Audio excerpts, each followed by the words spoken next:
So, BC College of Nurses and Midwives orders Amy Hamm to pay $93,639 and suspends her license for 1 month. This is August 14th, 2025. Now, this was posted by the Justice Center for Constitutional Freedoms. So, what happened with Amy Hamm?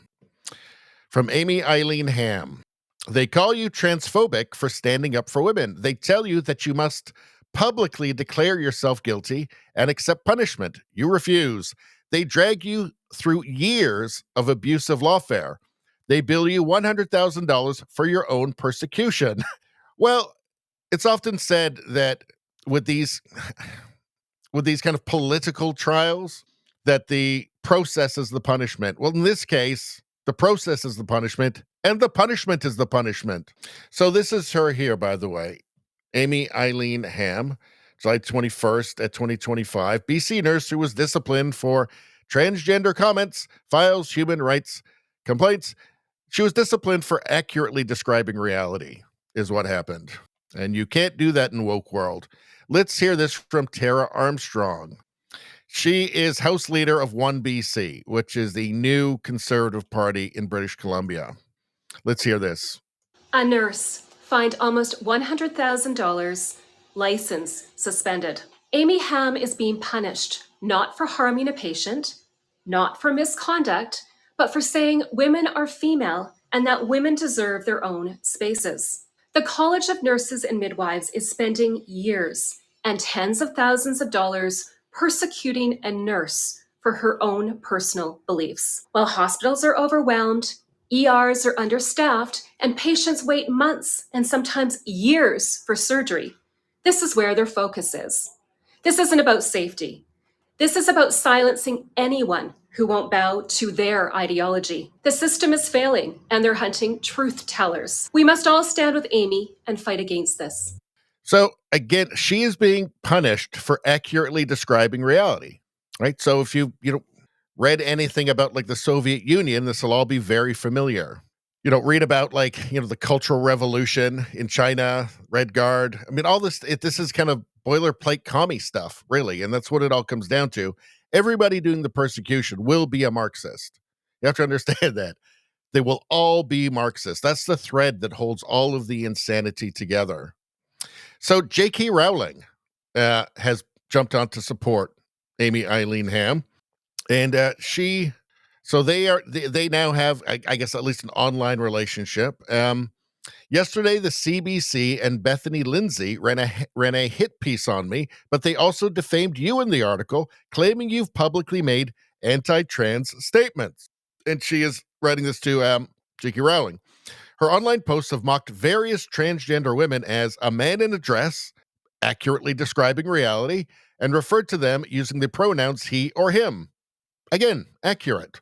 In 2020, she co-sponsored the erection of a billboard on Hastings Street in Vancouver reading, "I heart J.K. Rowling," in support of the author's public anti-trans statements. Now, J.K. Rowling is also just accurately describing reality, right? Like refusing to go along with the redefinition of the word gender into an infinite series of abstractions.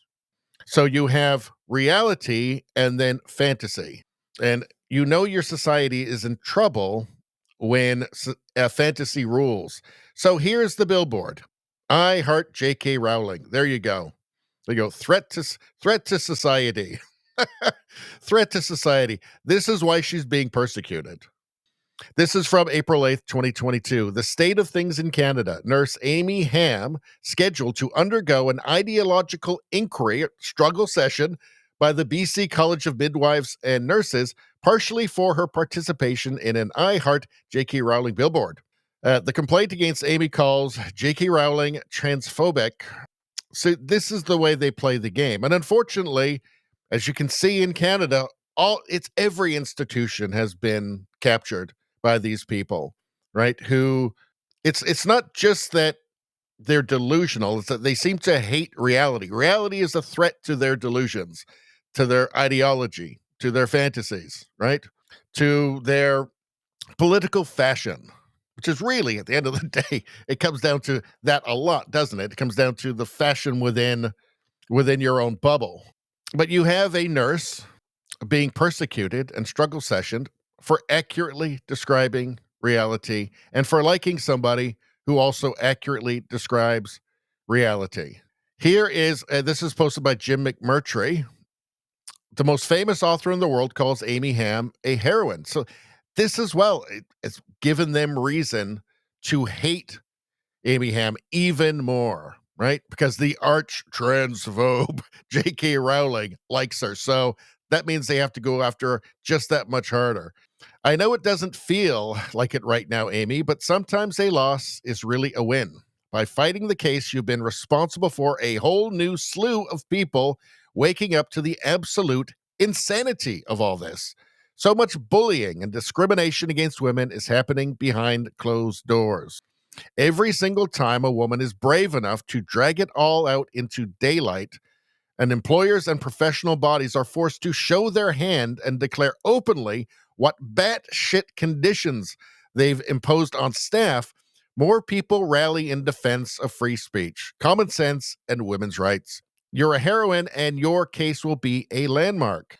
So, and this is all just for saying, no, we don't want men, obvious men, in women's spaces. That's it. That's it. So perfectly reasonable in my mind.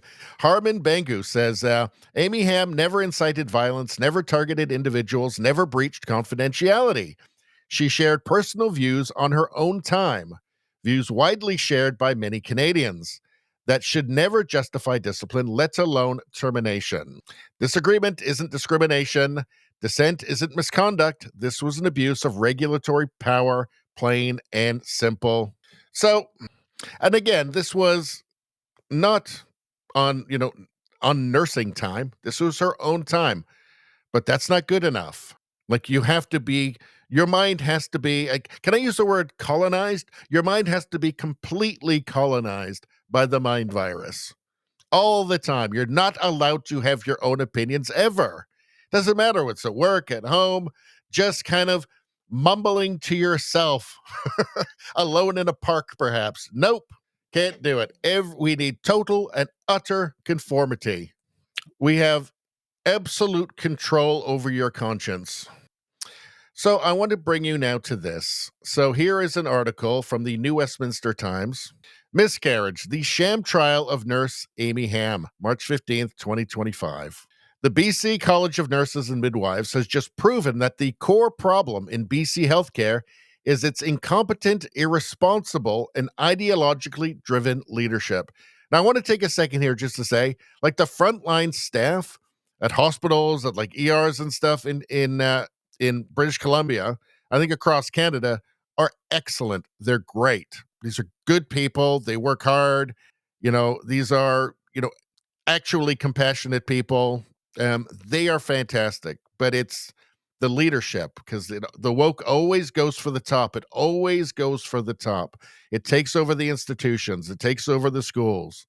It likes to get into those management positions, right, where it can have influence. The college's marathon, costly, high-profile trial over nurse Amy Hamm's tweets has resulted in a pronouncement of misconduct because her writings, quote, challenge the existence of transgender women. Transgender women, that term, is an abstraction. It's an abstraction, right? If a 6'3" dude with a beard throws on a sundress and a floppy sun hat and tells you that they're a woman now, okay, they're not. So that part is objective, right? We know they're not a woman. Them saying that they're a woman is just an abstraction, right? That doesn't mean anything, right? We know that biologically they're not a woman. If they want to say, I feel like a woman, or use this ludicrous redefinition of the word gender, okay, whatever, but we don't have an obligation to believe them, okay? And we don't have an obligation to pretend that it's real. We still have domain. We should have domain over our own conscience, and we shouldn't be forced and coerced into pretending to believe things that we know are false. So right off the bat, this whole thing is completely illegitimate. This whole thing just reeks of, cultural revolution, which it is. Hamm's sin was to publicly express her view that biological men cannot literally become women, and as such should not compete in women's sports, change in front of girls at the pool, or reside in women's rape shelters. It is surreal that this is where the country has gotten to, and much of the Western world has gotten to this place. Hamm objects to the idea that burly, bearded men should be allowed to merely self-identify to gain access to women's prisons. See, that's just real, is the thing. It's just real. Hamm rejects the idea that human babies can, through a metaphysical process, be born in the wrong body. This doesn't make any sense. Again, this is just a weird and increasingly tragic abstraction. It's not real. Any medical institute, or just any institution, frankly, any public institution should not be advocating for, the enforcement of ideological abstractions. Hamm, in part due to her public association with Harry Potter author J.K. Rowling, has become one of the world's most notable public figures in the fight against transgender ideology. And yes, so J.K. Rowling brought a lot more attention to it, and that made her, Amy Hamm, more of an enemy. More of an enemy. In a 115-page decision, it should have been one page and 2 words. She's right. That's it. She's right. Obviously. In a 115-page decision handed down March 13th, the college proves that they don't care about staffing shortages, closed emergency rooms, or out-of-control costs. Or reality, I might add. No, as it turns out, their main concern is robbing their members of their constitutional right to freedom of expression, and also just denying reality. Reality seems kind of important when you're dealing with, I don't know, like medical associations.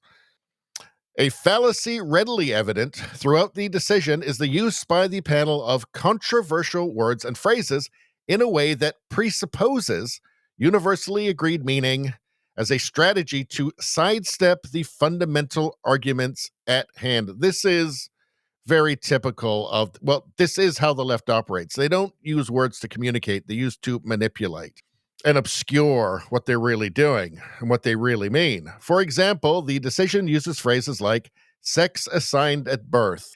This means nothing. This is an abstraction. Binary gendered assumptions. Again, this means nothing, right? Frankly, it's just gibberish. Let's see. At paragraph 175, the panel writes, the panel accepts that the experiences of transgender persons in the healthcare system may differ from the experiences of cisgender patients because of the pervasive nature of binary gendered assumptions. So reality, because of the pervasive nature of reality. And you have to protect people from reality. The word cisgender appears 66 times in the decision.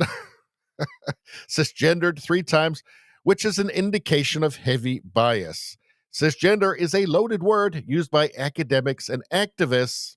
So nobody agreed on this, by the way. There was no plebiscite to, determine, are we going to go with cisgender now? No, this wasn't some grassroots movement. This was something from above, from the ivory tower, that academics passed on to the media and left-wing politicians. They all just decided together that that everybody has to be this now, has to be split up into these categories for their pleasure, I guess, for their convenience, for their woke convenience, for the convenience of their manipulation of the public. So you can see already that it's just a kangaroo court, right? It's not real. Like none of what happens here in this should be taken seriously. These people should never have had any power to judge anybody on anything. Let's see. Okay, I got a bit more here. Hold on. College expert witness Dr. Greta Bauer not only cited WPATH as an authoritative body, she is a member of WPATH. We just covered WPATH in a stream, I think it was 2 streams ago, and went through the leaked files The leaked emails and Zoom meetings from WPATH that prove, beyond any doubt, that it is purely a pseudo-scientific organization. Uh, Nobody should believe anything that comes from them. They don't even believe their own stuff, their own garbage, as you can see in the Zoom meetings. I mean, they admit that their patients can't possibly give informed consent, and that they're doing this to people with like developmental issues, for God's sakes. I mean, the whole thing is just this gruesome, grotesque charade. So again, like again, college expert witness cited WPATH as an authoritative body, and she's also a member of it. That's how bad it is. That's how rigged this whole thing was against Amy Hamm from the start. From page 105, in a discussion about tweets expressing disbelief in a metaphysical gender soul. Let me repeat that. Metaphysical gender soul. I've been saying this actually for a while. Like gender is the progressive soul. The panel agrees that these statements which discount a mystical belief in a gender soul are a form of discriminatory erasure, as they deny the existence of transgender people. So it appears that they're admitting that this is a mystical belief in a gender soul, and thus totally unmoored from reality, right? Obviously, but not believing in the thing that, by their own description, isn't real is discriminatory erasure of transgender people. Make that make sense, right? What? Why the new age incantations? But also, too, like this is one what you see from the left wing activists is total incoherence all the time, and they don't care. And when they get in control of an institution, as we see here, it doesn't matter. They're just going to go whatever feels progressive. That's what they do. But this is the absolute state of Canada and progressivism. Like, what happened to feminism, right? What happened to feminism? I guess that's long gone now. She's not the right kind of woman, meaning she doesn't have a wiener. So, wrong kind of woman in Canada, not politically correct. It's one of those boring old school women, you know. It's kind of beyond parody. It's like a Monty Python sketch, but it's real, and therefore it's tragic. Like this is a tragedy unfolding, not just for her, but for society at large. When an institution is taken over, it ceases to be about what its function is supposed to be, what it was founded for, and it becomes about spreading the woke mind virus. And we can see that nowhere more clear than right here. I mean, this is as clear as you're going to see it. This BC College of Nurses and Midwives is no longer about nurses and midwives. It's about ideology. It's about conformity. That is first and foremost. Keep in mind, she had no complaints, right? She's a good nurse, right? Exemplary. It was her ideas that were the problem. That came first. That came first. That comes over her competence. Ideological purity first. And that's why she's been persecuted and subjected to a years-long struggle session, Canadian struggle session, for ideas, the wrong ideas, and refusing to submit, refusing to surrender dominion over her own conscience. And, you have to give her an enormous amount of credit because the emotional strain and stress and courage to continue the fight would have broken most people. So I certainly wish her success in her future endeavors and her appeal of this. Anyway, that's all I'm going to say about that. Please like, share, and subscribe. Subscribing really helps me out. I thank you for that. I will see you next time.